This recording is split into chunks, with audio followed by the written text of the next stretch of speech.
Aduh, dari bahasanya aja, maaf ya, dari bahasanya aja udah enggak banget.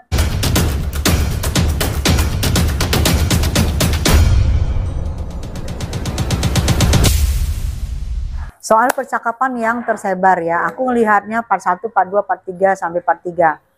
Aku di sana tuh ngelihatnya gini. Harusnya obrolan tentang suami istri itu adalah obrolan yang rahasia, yang hanya privacy, ya. Tapi ini aku lihat, kalau aku ngebayangin mereka ini di satu kamar, mereka ini di kamar ngobrol.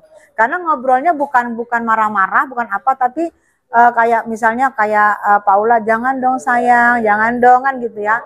Tapi kamu ini, kamu ini. Kalau aku melihatnya hampir seperti melihat sinetron. Karena di sana tidak ada emosi. Yang agak aku janggal tidak ada emosi. Jika suami mengetahui, biasanya loh ya, jika suami mengetahui kalau istrinya WA-an sama lelaki lain, biasanya suami akan temperamen naik. Ini nggak ada emosi sama sekali, Mbak Im. Kamu yang benar, katanya kamu gini, nggak taunya begini. Ini udah tanggal segini, ini lah. Kok nggak ada emosi ya? Nah berarti di sini kita bisa perkirakan mungkin, jangankan gue, anak kecil pun tahu itu siapa yang merekam. Tidak ada emosi. Kalau Paula oke, namanya kita ketahuan ya pasti. Jangan dong sayang, jangan dong sayang. Tapi kalau benar ini real, misalnya tidak real nyata, mereka tidak mengetahui ada yang merekam. Ini keren banget si Baim ini. Gua rasa dapat trofi yang paling panjang, suami terbaik. Walaupun istrinya katanya diduga mendapatkan chat dengan suami orang lain, suami temannya, tapi tidak ada emosi dari Baim. Malah Baimnya tenang, nyantai. Aktor banget sih Baim di sini. Profesional, keren loh. Bisa dapat Piala Citra tuh. Karena tidak ada emosi. Dan di sini aku lihat kok itu kan percakapan intim ya. Percakapan intim itu bukan hanya harus berdua mesra-mesraan. Percakapan gitu pun intim karena kamu yang bener dong kan, kamu gini. Itu apalagi tidak ada anak di situ, hanya berdua suami istri. Itu berarti percakapan yang orang tidak boleh mengetahui. Tapi ini sekarang tersebar semua di publik, semua tahu, semua bisa mendengar. Aku mendengar sambil tidur, kayak aku mendengar di sandiwara radio. Karena gue pikir keren. Suami mana sih yang gak marah ngeliat istrinya misalnya betul kalau udah kedapatan WA-an gitu loh. Jadi kayak skenario gue lihat. Nah, terus beredar. Apa itu termasuk dalam sadapan? Apa termasuk dalam jebakan? Aku nggak ngerti nih ke depannya gimana nih. Karena kan seperti yang kita lihat soal overclaim. Ada nyadap-nyadap, ada rekaman-rekaman suara. Itu kan masih ada yang LP-in kan. Kalau ini apakah ada yang dirugikan? Misalnya Paula dirugikan dengan tersebarnya. Apakah Paula bisa me-LP-in? Karena tanpa sepengetahuan Paula sudah beredar. Jadi ini dalam tahun ini aja ada 2 skincare. Rekaman beredar. Nah ini juga beredar. Gitu. Jadi gara-gara aku lihat skincare-nya sampai sekarang aman, beredarlah nih rekaman begini, malah rekaman suami istri. Yang harusnya bagaimana kalau anak nanti mengetahui sudah besar. Kan jejak digital ada. Tetap aku di sini menekankan anak. Dan di situ istilahnya maaf ya, ketangkap basah loh kamu, ketangkap basah loh kamu. Itu kan konotasi anak waktu Anda masuk sekolah bisa dibilang, mama lu ketangkap basah, lu yang punya mama yang ketangkap basah ya, yang punya gini itu yang harusnya oke, boleh emosi, boleh misalnya mau cerai, tidak diharamkan, tapi memang dilarang. Tapi ya berpikir panjang gitu, berpikir panjang ke depannya. Ini kalau saya begini, anak saya bagaimana? Anak ada 2 loh. Anak saya bagaimana kalau mendengar mamanya ketangkap basah? Karena kalau dengan ketangkap basah itu, kalau aku, ketangkap basah itu adalah ketangkap basah saat week-week. Kenapa dia? Oh, ketangkap basahnya itu saat week-week. Saat week-week itu baru ketangkap basah, setahu gue. Atau mandi lagi basah-basahan. Tapi kalau hanya wawa, hanya itu, aku nggak etis untuk ngomong ketangkap basah. Karena konotasinya, aku sampai nggak ketangkap basah, apalagi gimana gitu. Kasihan nanti ke depannya sih untuk anak-anak. Kalau orang tua emosi, biasanya orang tua tidak memikirkan anak, bagaimana kejiwaan anak ke depannya. Belum ketangkap basah kata-katanya, belum obrolan intimnya itu, belum nanti dia menugak mama gue jahat banget, mama gue terlalu jahat untuk bapak gue. Kasihan loh seorang ibu. Udah kemarin juga Raja sudah minta pendapat ulang soal kata perselingkuhan, istri yang akan. Oke. Pandangan agama dalam hadisnya juga ada dan itu tidak dibolehkan karena itu kan kalau bisa seorang suami atau mantan tidak boleh mempublish atau menuduh orang seperti penyakit atau nah Bunda merasa dalam posisi agama juga sudah dibenarkan dan Bunda setuju. Kan aku bilang dari waktu wawancara awal bahwa aib sendiri aja kalau bisa. Bermalam kita buat aib, besok pagi tidak ada yang tahu kalau bisa. Aib sendiri loh. Gimana dengan aib orang lain? Tidak boleh disebarkan. Nah aku kan nggak ngerti ini apa tujuannya nyebarin gitu. Kita menutupin aib itu malah disarankan bagus. Aib sendiri pun ditutupin bagus. Tapi nggak tersebar aib. Apa gini loh, aku mikirnya gini. Ini menjadi aku selama aku hidup sampai sekarang belum ada orang bercerai tok si ini A si bercerai sama si B bercerai karena si A istri durhaka. Si A gini belum ada. Yang biasanya aku banyak pertengkaran yang berterus-terusan, percecokan yang terus-terusan tidak mendapat suatu kesamaan, itu yang aku sering. Ini bertengkar karena bercerai karena istri durhaka, karena ada penyakit begini. Itu belum ada loh aku selama aku hidup loh. Baru kali ini loh. Apa ini baru peraturan boleh diungkap? Bukannya itu kalau itu biasanya kalau persidangan perceraian itu harusnya ditutup aib sama aib. Karena waktu bertemu kan mereka hanya yang ketahui hanya pihak-pihak yang ketentuan. Tidak ada tertera di situ. Karena akte cerai itu akan dipakai lagi untuk kawin, untuk merit. Untuk merit sekali lagi akte cerai dipakai. Bagaimana kalau kedepannya Paula merit bersama angkatan. Itu akte cerai sampai ke panglima loh. Ternyata kelihatan, oh dia cerai, dipanggil dong suaminya. Yang mau lu kawinin ini cerainya karena penyakit 3 huruf. Yang mau lu kawinin ini cerainya karena dia selingkuh, anak istri durhaka. Itu jelek banget loh. Mematikan seorang wanita untuk dapat pasangan akan yang lebih baik lagi. Karena syarat dari perkawinan selanjutnya di saat kita sudah janda, akte cerai. Itu kan harusnya dipikirkan. Untuk ke depan anak-anak juga. Kalau misalnya Paula merit lagi, kan anak-anak juga bahagia. Kalau memang sudah tidak bisa satuan lagi loh ya. Itu aib yang cukup dan tertera dan gak bisa dihapus. Gimana tuh ya? Jadi Bunda melihat dari sisi aib apapun yang terjadi dalam rumah tangga, akhirnya terbongkar semua dipakai keputusan perceraian Mbak In dan Paula itu, Bunda sebagai masyarakat sebagai ibu menyesalkan juga itu ya? Bukan menyesalkan, menyayangkan. Menyayangkan banget. Kok bisa sih begitu? Kan gue bilang, sampai sekarang gue hidup baru kali ini gue tahu. Berarti apa itu? Udah gila, sayang banget kok begini sih. Nanti kalau misalnya ini tidak pro kontra, akan banyak lagi nanti surat-surat cerai karena selingkuh. Aduh, dari bahasanya aja, maaf ya, dari bahasanya aja udah enggak banget.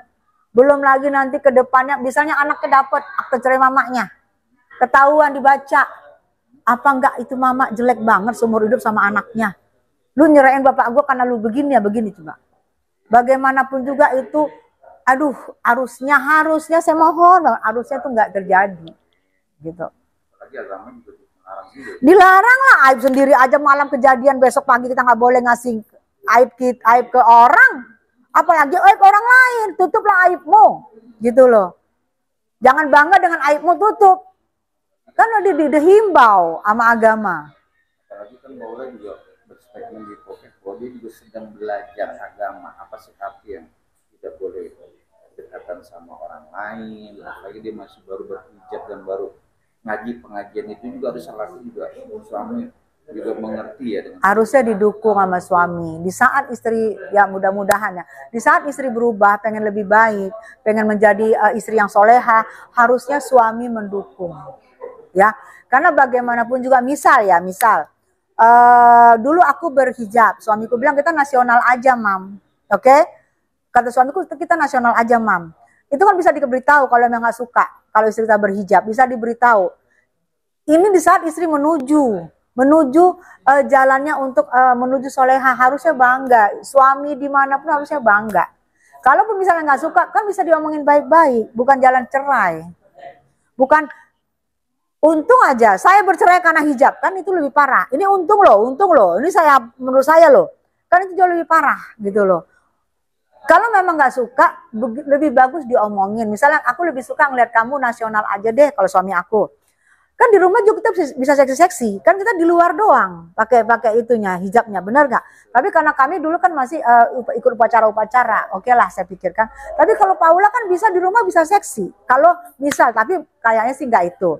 Tapi kalau harusnya didukung, istri menuju kebaikan, istri menuju soleha, karena menjadi pasangan. Kan waktu merit aku lihat mereka tiljana.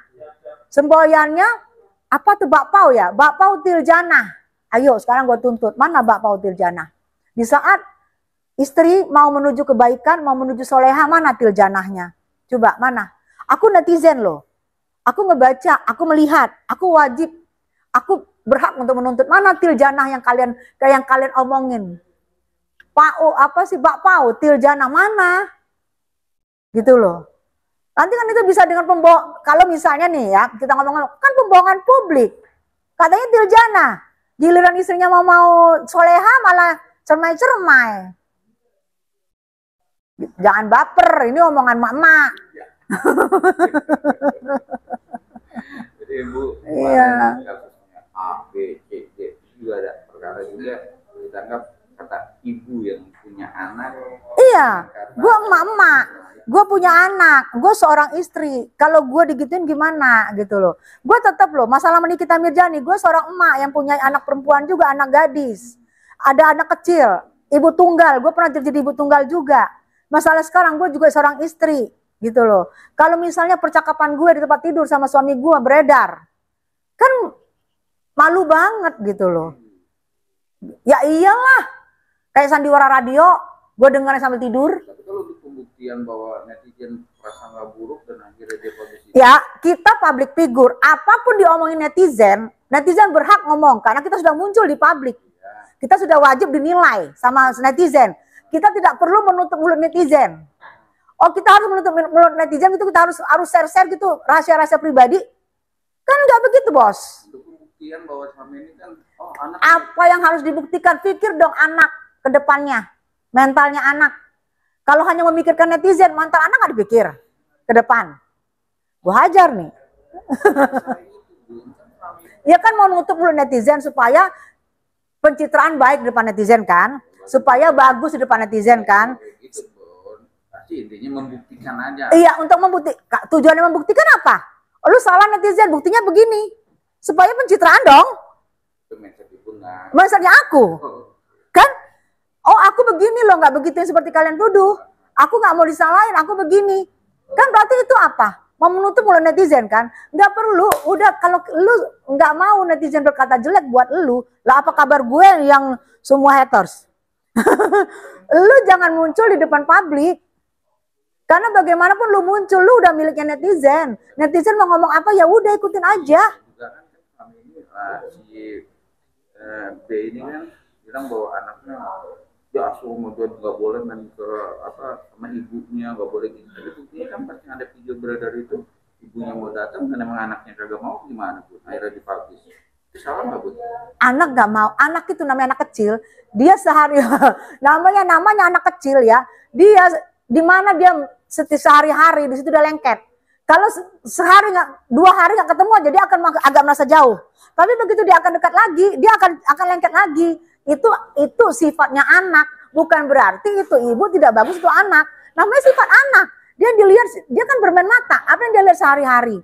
Misalnya pun dia ada sama istri, sama Paula, begitu Pak Im pun datang, dia pun akan takut duluan karena dia merasa gue sehari-hari sama mak gue. Itu namanya anak kecil, gitu loh. Udah wajar gitu loh. Tapi kalau dibiarin bagaimanapun juga sayang, kita harus anak itu dia merasa nyaman sehari-hari dengan siapa nih. Kalau bisa berbagi, itu aku bilang cerai itu disayangkan banget. Karena kasihan anak. Anak nggak mendapat kasih sayang dua-duanya. Jadi jangan dikirain, oh anak nggak mau sama dia. Ya iyalah orang sehari-hari sama elu. 1 jam juga lengket lagi tuh anak. 1 jam? Iya. Karena kan dia mau adaptasi dulu. Nah, namanya anak kecil. Kalau bukan di framing nggak ada ya? Oh, di framing enggak lah, enggak ada. Anak kecil nggak bisa. Itu memang naluri dia, anak kecil kan. Tapi kalau kita deket, nggak sampai sejam pasti dekat lagi. Kalau baru-baru ketemu kan dia agak aneh gitu loh. Wow, kayak gue masih kecil. Bapak gue lagi tugas. Gue sama mak gue, bapak gue pulang, gue kira bapak orang. Dia dilahirkan seorang ibu rahimnya baru ketemu 2 hari aja kan maksudnya. Apanya? Iya maksudnya anak kan dilahirkan oleh Ya, seorang ibu, ya, mengurus sampai sebesar itu yang sekarang kita lihat. iya, Mengenal. iya. Baru ditinggal berapa hari itu dideketin bisa nangis. Itu kenapa? Itu anak bang, itu sifat anak kecil. Karena dia sehari-hari udah berkumpul sama bapaknya, begitu mamanya datang, dia akan kaget dulu, gitu. Walaupun rahim, ya emang dia tahu. Tapi kalau anak lagi menyusui, mau dia tinggal lama sama ibunya, begitu ibunya datang dia tahu air susu itu buat ibu, dia pasti akan nempel sama ibunya. Ini anak udah nggak nyusuin, udah bermain-main gitu loh. Bukan dikirain berarti, oh anak nggak mau lo, nggak begitu. Bunda sebagai masyarakat atau sebagai aib dibongkar itu apakah kalau terjadi sama Bunda melaporkan? Kalau saya lapor, karena itu adalah itu rekaman yang saya, misalnya saya nih terjadi ya, saya akan lapor karena rekaman itu tanpa persetujuan saya. Karena lu bisa bermanis-manis karena tahu lu yang merekam. Kalau gue yang merekam, gue juga kayak bermanis-manis, ya kan? Jadi itu maksudnya aku, itu hal itu sama dengan ini loh, tidak legal, ya kan? Karena lu ngerekam tanpa sepengetahuan gue, harusnya fair dong. Ada rekaman tuh, oke, fight. Gak mungkin juga kita menjatuhkan diri kita, jangan sayang, jangan dicerai sayang, jangan sayang, kan nggak mungkin. Jadi ada gambarnya ya? Iya. Ini kan handphonenya. Handphone, kayak suara radio. Kalau ada gambarnya itu real ya? Kalau ada gambarnya real. Makanya gue bilang, aku sampai mikir gini, ini di mana sih mereka ngomong, gimana sih ceritanya, gimana sih, di mana ini diletak handphone yang rekam? Sampai aku sampai dengar tuh sampai ngebayangin di mana diletak handphonenya. Apa di profesional banget sih, udah kayak dikondisikan. Tapi kasihan loh, namanya hidup rumah tangga, kita tidak boleh ada saling menjatuhkan. Kita garwo ya, kalau istilahnya Jawa itu garwo. Garwo itu adalah satu kesatuan hati. Suami istri itu adalah satuan hati. Begitu pisah berarti hati setengah. Nah namanya satu hati. Ini kata laki gue. Gue juga tahu ini laki gue. Iya, ada laki gue. Betul, garwo itu adalah satu kesatuan hati. Kalau hatinya terpisah, jadi namanya hati, masa ada sih settingan-settingan? Apaan? Masa ada sih settingan-settingan? Apalagi direkam-rekam, kan gak enak, gak fair. Gue aja kalau direkam di rumah gue gak pulang. Marah lah gue pulang gue. Lu rekamnya sendiri, lu mainnya sendiri. Emang lu kira reality show?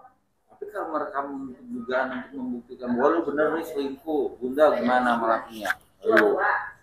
Kan kalau membuktikan, gak perlu juga orang netizen perlu tahu. Kan pribadi udah kedapatan ceknya. Ini tujuannya buat orang tahu, netizen. Itu gue bilang, kalau mau netizen tahu, lu mau jadi artis. Jadi artis lu akan diomongin. Gue juga tes sama Ariska dulu hatersnya 1000 komen, 1000 semua haters.